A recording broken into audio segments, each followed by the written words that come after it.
Well, shalom. My name is Dr. Richard Nickel. Let me start off by telling you a little bit about my family background. We were very proud of being Jewish. All my grandparents are Eastern European Jews. My father had been a veteran during World War II. I was bar mitzvah in an Orthodox synagogue, as were my two brothers. That sense of Jewish continuity and Jewish existence was very, very prominent.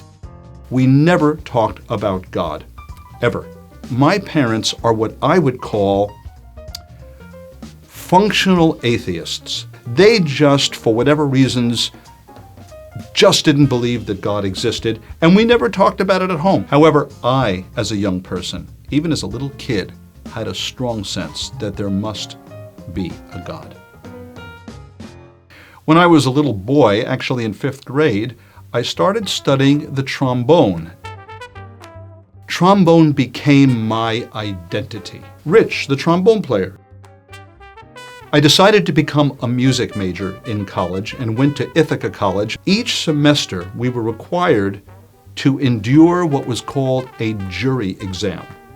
And there was my professor and the other professors and a music stand, and I had to play. I played horribly. I viewed myself as being this stupendous budding trombone player, and I sounded horrible. My lips were chapped. The air wasn't going through. Nothing was working. My teacher said, "Rich, we hate to tell you, but you're going to be put on academic probation."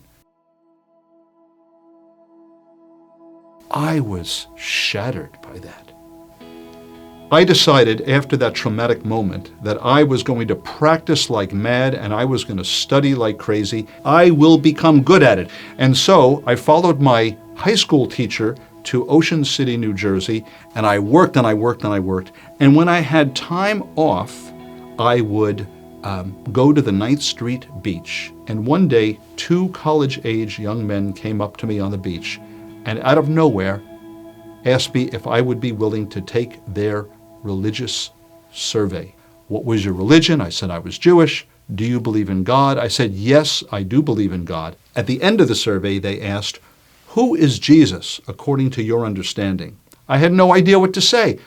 You're a young man. There's a lot of things you don't think about in life, and I never thought about him at all, ever. So I answered, I think he was a great teacher and a great philosopher.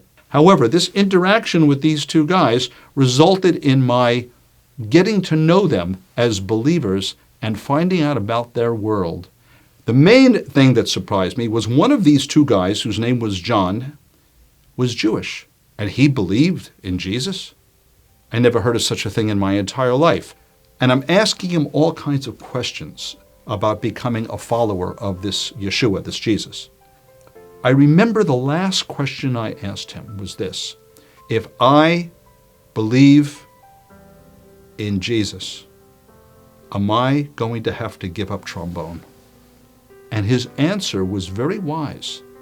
He said, Rich, I don't know what God will take out of your life, but whatever he takes out, he will put something back that's better. At that moment, after John's answer to my question, I decided to pray and come to this Yeshua, this Jesus. And I can tell you that when I opened my eyes, I, at that moment, was flooded with a sense of forgiveness, of well-being, a sense that were before, because of my sins, God and I were at odds. Now we were like this.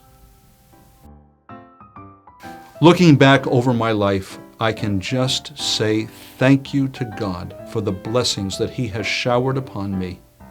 Not only has he granted me forgiveness of my own sins through Yeshua, which is very real to me, but on top of that, he's blessed me with a fantastic wife. He's given me 4 wonderful grown children. He's given me 4 grandsons. I hold their hand when we walk around with the Torah processional. He's also returned music to me. I do music better now and more now than I did when I was young. I thank God for that wonderful day in 1971 when I surrendered and said yes to Yeshua, the Messiah.